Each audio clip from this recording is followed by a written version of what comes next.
स्वागत है आप सभी का हमारे YouTube channel computer facts RBL में। आज हम UP police assistant sub inspector mains exam सितंबर 2017 का पूरा सॉल्यूशन लेके आए हैं। और ये सॉल्यूशन आपके लिए बहुत ही इम्पोर्टेंट होगा, क्योंकि आप यूपी एएसआई का जो एग्ज़ाम देने जा रहे हैं, यूपी एएसआई का जो आप एग्ज़ाम देने जा रहे हैं या फिर एसआई का एग्ज़ाम देने जा रहे हैं, इससे रिलेटेड क्वेश्चंस या हो सकता है कि इसी से एक दो क्वेश्चंस आपके एग्ज़ाम में पूछे जा सकते हैं। तो इस वीडियो को आप पूरा देखिए और ये वीडियो आपके लिए इम्पॉर्टेंट होने वाली है। तो चलिए स्टार्ट करते हैं, पहले क्वेश्चन की ओर चलते हैं। तो हमारा पहला क्वेश्चन है एनालिटिकल इंजन की नई सुविधा के अनुसार डाटा एंट्री के लिए प्रौद्योगिकी का उपयोग होता है। तो देखिए, सबसे पहले ये जान लेते हैं कि एनालिटिकल इंजन का आविष्कार किसने किया। तो एनालिटिकल इंजन का जो आविष्कार है वो चार्ल्स बैबेज ने किया था।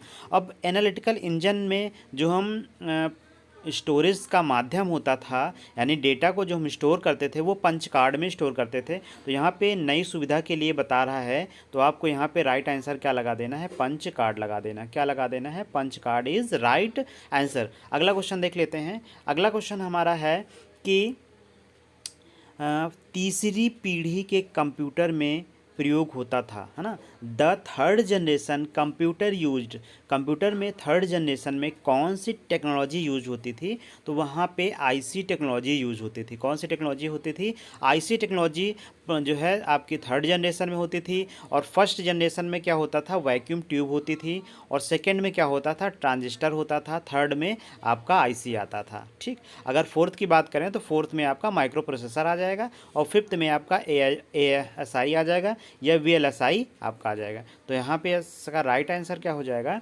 आपका IC is right answer. IC क्या है, इंटीग्रेटेड सर्किट होता है। क्या होता है, इंटीग्रेटेड सर्किट होता है। इसका जो प्रयोग हम तीसरी जनरेशन में, तीसरी पीढ़ी में करते हैं। अगला क्वेश्चन देख लेते हैं। तो अगला क्वेश्चन हमारा है कि कंप्यूटर के जनक के रूप में कौन जाना जाता है। तो यहाँ पे क्वेश्चन पूछने का मतलब है कि who is known as father of computers. तो कंप्यूटर के पितामह जनक कौन है। तो चार्ल्स बैबेज क्या हैं, कंप्यूटर के फादर हैं, कंप्यूटर के जनक हैं। अगला क्वेश्चन देख लेते हैं।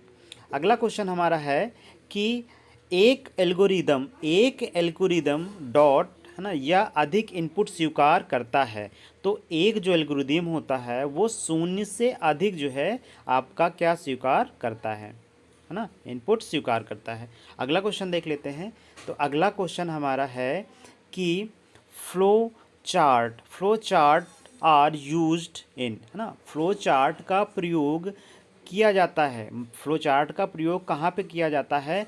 तो आप यहाँ पे ऑप्शंस देख सकते हैं, विभिन्न क्षेत्रों, एक प्रक्रिया का विश्लेषण करना, हाँ, विश्लेषण करने के लिए भी इस्तेमाल करते हैं। विभिन्न क्षेत्रों में एक प्रक्रिया का दस्तावेज करने के लिए, डॉक्यूमेंट्स के लिए भी करते हैं। विभिन्न क्षेत्र में एक प्रक्रिया का प्रबंध करना, तो ये भी यहाँ पे तीनों ऑप्शन सही हो जाएंगे। तो इसलिए यहाँ पे आपका जो चौथा ऑप्शन दिया हुआ है, ऑल ऑफ दीज, इनमें से सभी, तो ये आपका क्या हो जाएगा, राइट आंसर हो जाएगा। तो इसका राइट आंसर क्या हो जाएगा, options number 4 is right answer हो जाएगा। अगला क्वेश्चन देखते हैं। तो अगला हमारा क्वेश्चन है कि 0.29 की बेस 10 को बाइनरी संख्या में बदलें। तो इसको हम कैसे बदलते हैं, तो आइए देखते हैं। तो सबसे पहले आपको क्या लिख लेना है, यहाँ पे 29 लिख लेना है। क्या लिख लेना है, 29 लिख लेना है। उसके बाद आपको इस तरीके से, जैसे आप एलसीएम लेते हैं उस तरीके से बना लेना है। उसके बाद इसको आप डायरेक्टली 2 से डिवाइड कर दीजिए। 2 से जब भाग करेंगे तो 2 एकन्नम 2 जाएगा, फिर इससे कितनी बार में जाएगा, 4 बार में जाएगा।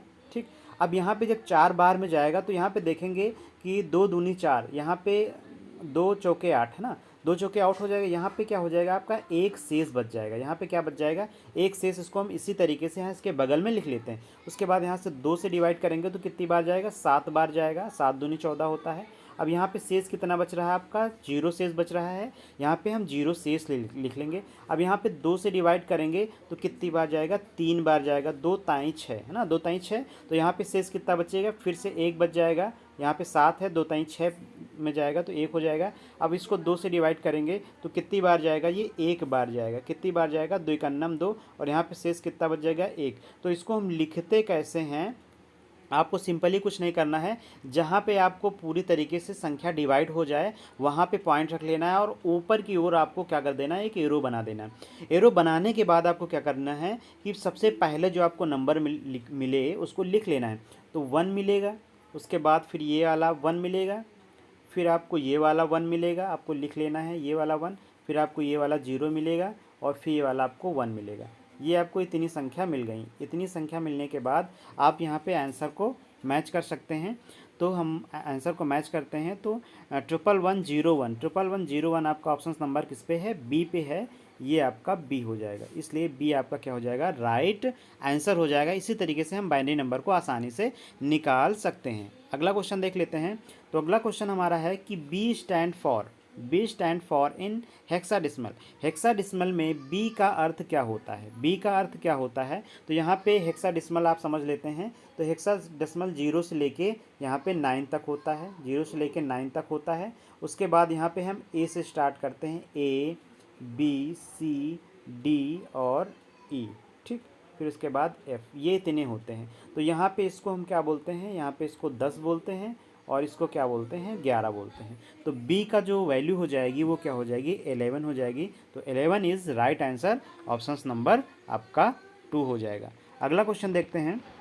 तो अगला क्वेश्चन हमारा है कि CPU स्टैंड फॉर, CPU का पूर्ण रूप क्या है। तो CPU का पूर्ण रूप क्या है, तो इसका पूरा नाम होता है central processing unit. Central processing unit इसका क्या हो जाएगा, राइट आंसर हो जाएगा, ऑप्शन नंबर आपका 3 हो जाएगा ना। सेंट्रल प्रोसेसिंग यूनिट, इसको हम क्या बोलते हैं, ब्रेन ऑफ कंप्यूटर बोलते हैं, कंप्यूटर का मस्तिष्क बोलते हैं। और मस्तिष्क के साथ साथ इसको कंप्यूटर का दिल भी बोलते हैं। दिल और दिमाग कंप्यूटर का एक ही होता है, जिसको हम क्या बोलते हैं, CPU बोलते हैं, सेंट्रल प्रोसेसिंग यूनिट। अगला क्वेश्चन देखते हैं। तो अगला क्वेश्चन हमारा है ऑपरेटिंग सिस्टम का प्रबंधन करता है, ठीक। ऑपरेटिंग सिस्टम मैनेज करता है। तो किसको मैनेज करता है, देखिए ऑपरेटिंग सिस्टम जो होता है वो फाइल को मैनेज करता है, फोल्डर को मैनेज करता है, और आपका जो भी iOS यानी कि iOS का मतलब यहाँ पे क्या होता है, ये यहाँ पे देखिए। तो iOS का मतलब होता है इनपुट आउटपुट डिवाइसेस को भी मैनेज करता है। तो इसलिए यहाँ पे विकल्प के नंबर क्या हो जाएगा, 4 इज़ राइट आंसर। इसका विकल्प चौथा आंसर होगा आपका ऑपरेटिंग सिस्टम का। अगला क्वेश्चन देखते हैं। तो अगला क्वेश्चन है BOSS का पूरा नाम क्या होता है। तो इसका पूरा नाम होता है कि भारत ऑपरेटिंग सिस्टम सॉल्यूशन ना, भारत ऑपरेटिंग सिस्टम सॉल्यूशन इसका राइट आंसर होता है। अगला क्वेश्चन है, इसका फुल फॉर्म होता है। अगला क्वेश्चन हमारा है मल्टीमीडिया एक संयोग है। मल्टीमीडिया क्या होता है, तो आप सबसे पहले क्या है कि मल्टीमीडिया को समझ लेते हैं। तो मल्टीमीडिया क्या होता है, एक audio video text image graphics इन सभी से मिलकर एक जो शब्द बनता है उसको हम क्या बोलते हैं, मल्टीमीडिया बोलते हैं। तो ऑप्शंस देख लेते हैं। केवल ऑडियो और वीडियो को मल्टीमीडिया कहा जाता है, केवल वीडियो और टेक्स्ट को मल्टीमीडिया कहा जाता है, केवल छवि और एनिमेशन को कहा जाता है। तो हमने बताया कि जो आपका मल्टीमीडिया होता है वो text audio video image graphics इन सभी का कलेक्शन होता है। इसलिए यहाँ पे ऑप्शंस दिया हुआ है इनमें से सभी विकल्प, यानी कि सभी विकल्प आपका क्या हो जाएगा, राइट आंसर हो जाएगा। अगला क्वेश्चन देखते हैं। Assembly language is language, assembly भाषा एक भाषा है। असेंबली भाषा कौन सी भाषा है, तो ये आपकी निम्न स्तरीय भाषा होती है। इसको हम क्या बोलते हैं, लो लेवल लैंग्वेज बोलते हैं। क्या बोलते हैं इसको, लो लेवल लैंग्वेज के अंतर्गत असेंबली लेवल लैंग्वेज आपकी यूज होती है। अगला क्वेश्चन देखते हैं। तो अगला क्वेश्चन है उच्च स्तरीय भाषा में लिखे गए पूरे कार्यक्रम को ... मशीन भाषा में निरूपित करता है। अब यहाँ पे कह रहा है कि उच्च स्तरीय भाषा को निम्न स्तरीय भाषा में यानी कि मशीन लेवल लैंग्वेज में कौन बदलता है। तो आपका कंपाइलर जो होता है वो क्या करता है कि आपका मशीन हाई लेवल लैंग्वेज को मशीन लेवल लैंग्वेज में चेंज करता है। और इंटरप्रेटर भी आपका यही काम करता है जो आपका कंपाइलर करता है। लेकिन इंटरप्रेटर और कंपाइलर में अंतर ये होता है कि कंपाइलर पूरे प्रोग्राम को एक बार में एग्जीक्यूट कर देता है, एक बार में ट्रांसलेट कर देता है, लेकिन इंटरप्रेटर क्या करता है, लाइन बाय लाइन किसी भी प्रोग्राम को ट्रांसलेट करता है। अगला क्वेश्चन देख लेते हैं। तो अगला क्वेश्चन हमारा है सेलेक्ट ऑल करने की शॉर्टकट की कुंजी क्या होती है। तो बहुत ही नॉर्मल क्वेश्चन है आपके लिए। कंट्रोल प्लस ए का यूज़ करते हैं सेलेक्ट ऑल करने के लिए। किसी भी डॉक्यूमेंट्स को हम सेलेक्ट ऑल करने के लिए कंट्रोल प्लस ए का यूज़ करते हैं। अगर कंट्रोल प्लस हम सी कर दें, कंट्रोल प्लस क्या कर दें, सी कर दें, CTRL हम सी कर दें, तो उसका मतलब होता है कॉपी, और एक्स का मतलब होता है कट, और वी का मतलब होता है पेस्ट। किसी भी डॉक्यूमेंट्स को कंट्रोल प्लस सी करने से कॉपी होता है, कंट्रोल प्लस एक्स करने से कट होता है, और कंट्रोल प्लस वी करने से क्या होता है, पेस्ट होता है, और कंट्रोल प्लस ए करने से क्या होता है, सेलेक्ट ऑल होता है। अगला क्वेश्चन देख लेते हैं। तो अगला क्वेश्चन हमारा है कि एक फॉन्ट शैली है, एक फॉन्ट शैली है, इज़ अ फॉन्ट शैली, इनमें से कौन सी फॉन्ट शैली है आपको चुनना है यहाँ पे। तो आपका बोल्ड इटैलिक क्या होता है, फॉन्ट शैली होता है। तो यहाँ पे क्या है, बोल्ड जो है आपका वो क्या है, एक फॉन्ट शैली है। अब यहाँ देख लेते हैं सुपर स्क्रिप्ट क्या होता है। तो देखिए सुपर स्क्रिप्ट का मतलब होता है जब आप किसी की घात बनाना चाहते हैं तो उसको हम क्या बोलते हैं, सुपर स्क्रिप्ट। यहाँ में यानी यहाँ पे लिखा हुआ है एक्स स्क्वायर, तो इसका मतलब है जो आपका ये है सुपर स्क्रिप्ट है। और सब स्क्रिप्ट यहाँ पे समझ लेते हैं। तो सब स्क्रिप्ट क्या होता है, सब स्क्रिप्ट आपका क्या होता है, जो बेस होती है उसको हम क्या बोलते हैं, सब स्क्रिप्ट बोलते हैं। क्या बोलते हैं, सब स्क्रिप्ट बोलते हैं। आप बोल्ट अगर आपको नहीं पता है तो बोल्ट का मतलब होता है कि जो भी आपके कैरेक्टर, जो भी आपके अल्फ़ाबेट्स आप लिखते हो कंप्यूटर पे, वो क्या होते हैं, थोड़ा सा डार्क होते हैं। ये अंतर होता है बोल्ट और नॉर्मल जो है फॉन्ट में। ये आपका बोल्ट हो गया, ये आपका नॉर्मल फॉन्ट हो गया। अगला क्वेश्चन देख लेते हैं। तो अगला क्वेश्चन है पैकेट स्विचिंग का, पैकेट स्विचिंग पर काम करता है। तो पैकेट स्विचिंग पे कौन काम करता है, तो पैकेट स्विचिंग जो है किस नेटवर्क पे, यहाँ पे कहने का मतलब किस नेटवर्क पे या किस लेयर पे काम करता है। तो आपका नेटवर्क लेयर पे पैकेट स्विचिंग आपका यूज़ होता है, वर्क करता है। अगला क्वेश्चन देख लेते हैं। अगला क्वेश्चन है which of following is a web browser. Web browser कौन सा है इनमें से। तो देखिए वेब ब्राउज़र यहाँ पे कौन सा है, यहाँ पे आपका गूगल क्रोम आपका वेब ब्राउज़र है। क्या है, वेब ब्राउज़र। वेब ब्राउज़र वे जो है सॉफ्टवेयर्स होते हैं जिनका यूज़ हम किसके लिए करते हैं, इंटरनेट को एक्सेस करने के लिए हम वेब ब्राउज़र का यूज़ करते हैं। अब यहाँ पे जो याहू दिया हुआ है और गूगल दिया हुआ, ये आपके क्या होते हैं, सर्च इंजन होते हैं। लेकिन गूगल क्रोम क्या है, आपका वेब ब्राउज़र है। इसलिए इसका करेक्ट आंसर क्या हो जाएगा, ऑप्शन नंबर 3 इसका राइट आंसर हो जाएगा। अगला क्वेश्चन देखते हैं। अगला क्वेश्चन हमारा है निम्न में से कौन सा देश इंटरनेट की कल्पना के लिए जिम्मेदार था। कहने का मतलब यहाँ पे इनका है कि इंटरनेट का जो है कौन सी कंट्री ऐसी है जिसने इंटरनेट की शुरुआत की या इंटरनेट के है ना जनक माना जाता है। तो आप बता सकते हैं कि इंटरनेट की जो शुरुआत हुई है वो संयुक्त राज्य अमेरिका से हुई है। और इंटरनेट की शुरुआत कब हुई थी, 1969 में हुई थी। 1969 पे हुई थी, 1969 में इंटरनेट की शुरुआत हुई थी। और ये अमेरिका से हुई थी, अमेरिका से इंटरनेट की शुरुआत हुई थी। लेकिन भारत की बात करें तो भारत में इंटरनेट की जो शुरुआत हुई है वो 15 अगस्त 1995 को हुई थी। 15 अगस्त 1995 में इंटरनेट की शुरुआत हुई, कहाँ पे, भारत में। इन दोनों में बहुत अंतर है। अगर हम बात करें इंटरनेट में जो पहला नेटवर्क था आपका, उसका नाम क्या था, तो उसका नाम क्या था, अर्पानेट। और ये क्वेश्चन बार बार रिपीट होता है कि अर्पानेट क्या है। तो अर्पानेट क्या है कि पहले विकसित होने वाला आपका एक क्या है, नेटवर्क था।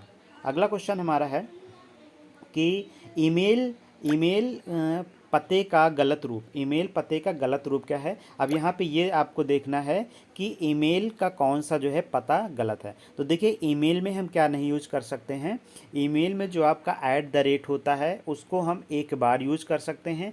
और इसके बाद हमारा क्या होना चाहिए, gmail.com होना चाहिए या yahoo-mail.com होना चाहिए। तो यहाँ पे आप देख लेते हैं कि आपका जो पहला वाला है ये भी आपका क्या है, सही है। और आपका दूसरा वाला देखते हैं। तो दूसरा वाला आपका क्या है कि रीता.शर्मा24@gmail.com, ये भी आपका क्या हो जाएगा, आपका करेक्ट हो जाएगा। और sarma.rita@gmail.com, ये भी आपका सही हो जाएगा। लेकिन आप यहाँ पे देखते हैं, यहाँ पे जो आपका जीमेल और उसके बाद हमने बताया जो .com होता है, ये यहाँ पे रिमूव कर दिया गया है, यहाँ पे गैप कर दिया गया, इसलिए ये आपका क्या हो जाएगा, गलत हो जाएगा। इसका मतलब है कि इनमें से आपका जो आंसर होगा वो क्या हो जाएगा, option number 4 is right answer होगा।